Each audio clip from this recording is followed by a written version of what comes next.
gente! A gente está começando agora mais um episódio do Conexão Escola, Sustentabilidade em Conexão.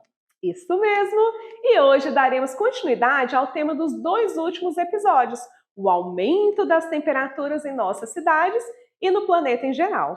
É isso mesmo. E caso você que esteja chegando hoje, eu vou te dar as boas-vindas e convidar também para acessar esses episódios no QR Code que aparece na sua tela.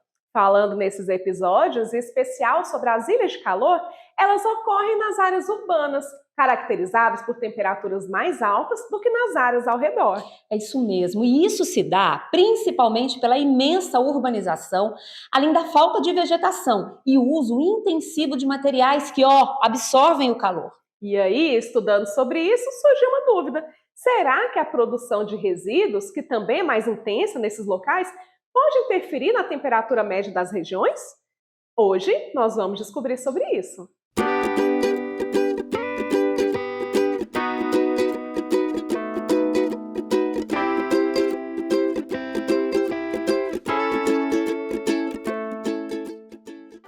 A produção de resíduos, assim como o seu descarte, está bastante relacionada à urbanização, né, Mari? Exatamente.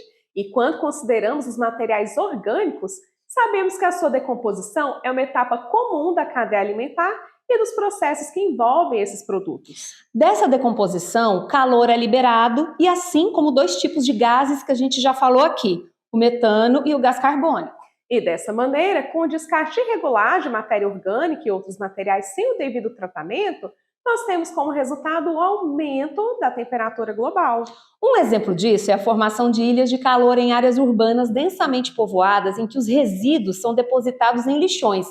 Em alguns aterros sanitários, esses gases gerados já são utilizados como fonte de energia. TT, olha spoiler. Gente, é a TT.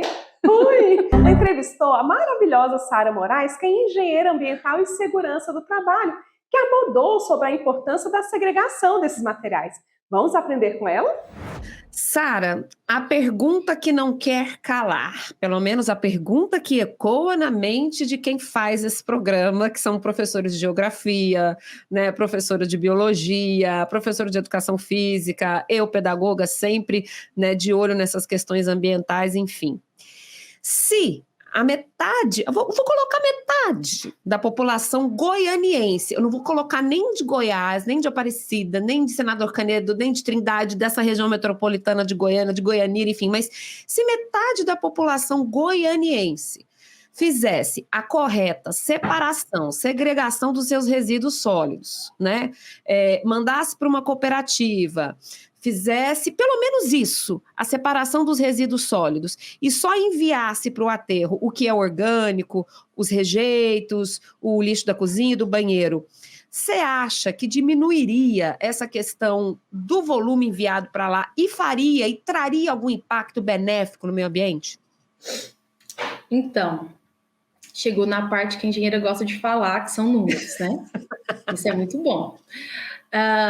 É muito comum a gente ter esse pensamento pequeno, que é, mas é só a minha casa, mas é só uma sacolinha. E é normal, a gente pensa sobre isso, e é o pensamento que às vezes faz a pessoa jogar o papel da balinha pela janela do carro ainda, acredite, ainda tem pessoas que fazem isso.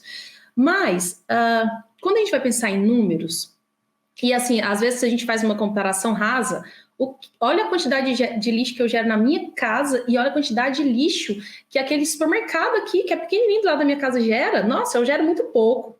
Tá, vamos falar uma questão de números, então, falando de Goiânia. Goiânia, em 2018, quando só tinha ainda em plena operação o aterro sanitário de Goiânia, gerido pela Comurg, foi aprovada uma lei que precisava ter uma divulgação em diário oficial da questão dos recursos financeiros recebidos pelo aterro. Por quê? Aqui em Goiânia, o que faz uma grande diferença no nosso resíduo é a questão da aplicação e já efetivação da lei dos grandes geradores. Porque lá, quando a gente falou da Política Nacional dos Resíduos Sólidos e colocou a responsabilidade de cada um, definiu-se que a responsabilidade de cada gerador em cima do seu resíduo. Então, os grandes geradores, indústria, comércio, prestador de serviço, que gera mesmo uma quantidade volumétrica maior, A responsabilidade é dele, não é do poder público. Aqui no nosso caso, em Goiânia, a Comurg não tem a obrigação de passar e pegar aquele resíduo. A obrigação da Comurg é a coleta domiciliar, né? Aquilo das nossas casas mesmo. Quando é indústria, comércio, prestador de serviço, ele mesmo vai dar a sua destinação. Como aqui em Goiânia só tinha um aterro, e aí esses resíduos eram, mesmo que geridos por os seus próprios geradores, que tivessem contratado empresas terceirizadas para fazer o transporte, ele acabava sendo levado para lá, que é o local ideal, que é o aterro sanitário. Só que aí o pagamento era feito pelo próprio gerador ou pela empresa contratada, né? Não era mais um custo que era gerido pelo poder público. Então, por isso, aprovou-se essa lei que tinha, então, que divulgar em diário oficial quanto foi arrecadado com essa questão dos prestadores de serviços terceirizados no aterro de Goiânia. Isso é muito bom para a gente que gosta de trabalhar com números, por quê? Porque automaticamente a gente começou a ter uma noção, né, do quanto que está vindo desses geradores, grandes geradores, e quanto que vem da coleta domiciliar. E aí eu fiz uma busca no Diário Oficial em novembro de 2019. Em outubro de 2019, fazendo uma conversão, então, do que o aterro arrecadou com as empresas terceirizadas, pelo valor da tonelada que era cobrado à época, deu-se em média, naquele mês, 2.000 toneladas, ok? Então, os grandes geradores, a indústria, comércio, prestador de serviço, mandaram para lá aproximadamente 2.000 toneladas. Eu fui atualizar, né, agora para outubro de 2022, seguindo fontes do Diário Oficial, e agora considerando que nós temos outros 2 aterros funcionando na região metropolitana, aterros particulares, então isso deu uma caída, né? Então, em outubro de 2022, a geração caiu de 2.000 toneladas em 2019 e caiu para 771 toneladas naquele mês, ok? Grandes geradores geraram aproximadamente isso para aquele aterro. E aí, quando a gente vem fazer uma conta, uma matemática básica, se a gente pega a média de geração per capita, né, do goianiense, e a gente multiplica pelo número de habitantes, neste mesmo mês, a população de Goiânia gerou 45.000 toneladas no mês.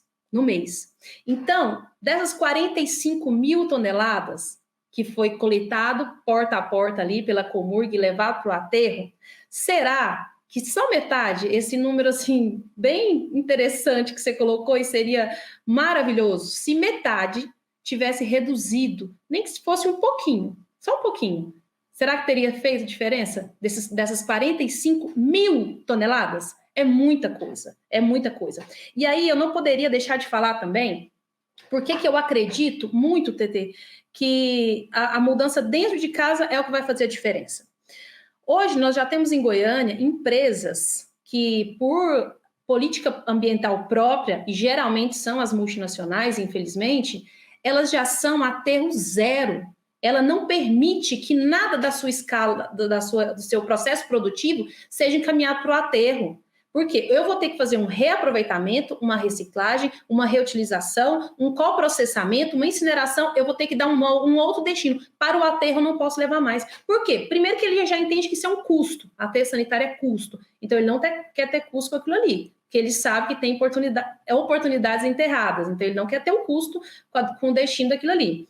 E ele também sabe do impacto ambiental que os aterros, por mais controlados que eles sejam, ele ainda gera. Então, assim, vamos pensar que isso eu não estou falando de uma situação utópica, não. Real, já tem. Nós temos instalados em Goiânia várias empresas de resíduo zero. Então, se eu já tenho, aterro zero, desculpa, se eu já tenho essa política dentro das empresas, eu acho que está faltando a gente entrar agora dentro de casa mesmo, sabe? É fazer essa mudança dentro da nossa própria casa, dentro daquele nosso universo mesmo. E aqui no Sustentabilidade em Conexão, a gente já te mostrou como fazer um minhocário, a gente já te mostrou como cuidar de um minhocário, e isso para o orgânico. A gente já te falou o que pode para o minhocário e o que não pode. Em breve a gente vai falar sobre compostagem em lajes, né, que é bem interessante, que é um método Lages de compostagem. Isso só falando orgânico.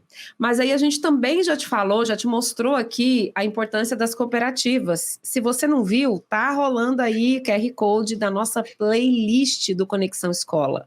Ou então, se você não tem como colocar o celular aí para pegar a QR Code da playlist, você pode ir no YouTube e digitar assim, Sustentabilidade em Conexão, Conexão Escola. E você vai achar os nossos vídeos lá e logo você encontra a playlist. Gente, tem muitas dicas de como você pode fazer essa mudança na sua casa e principalmente na instituição de ensino, aí na escola que você trabalha. Você que é professor, você que é professora, pode fazer um projeto com seus alunos. Você que é diretor, diretora, coordenador, enfim, coordenadora, também pode levar essa possibilidade aí para a equipe diretiva da escola. Ai, de fato, gente, fazer a nossa parte pode sim ter toda a diferença. Que boa notícia, isso me deixa tão alegre. Inclusive, a gente tem aqui no NEC a nossa estação lixo zero, de separação dos nossos recicláveis que a gente consome aqui. Essas atitudes e reflexões nos ajudam a pensar a importância da promoção de práticas de urbanização sustentáveis para reduzir as ilhas de calor e outros desafios também, como as grandes temperaturas que temos enfrentado. Sim, as estratégias mais sustentáveis podem ajudar a reduzir a poluição dos resíduos orgânicos, assim como o aumento das temperaturas urbanas, gente. E é nesse clima otimista que a gente se despede do nosso programa Conexão Escola TV. Gente, olha, vocês podem nos acompanhar pelo Sustentabilidade em Conexão pelo canal do YouTube. O que vocês acham? Interaja também conosco lá no Instagram, @TVUFG e @SME Goiânia, usando a hashtag Conexão Escola. Você também pode encontrar a gente lá na TV UFG e no nosso canal do YouTube. Beijinho, tchau, tchau! Bye!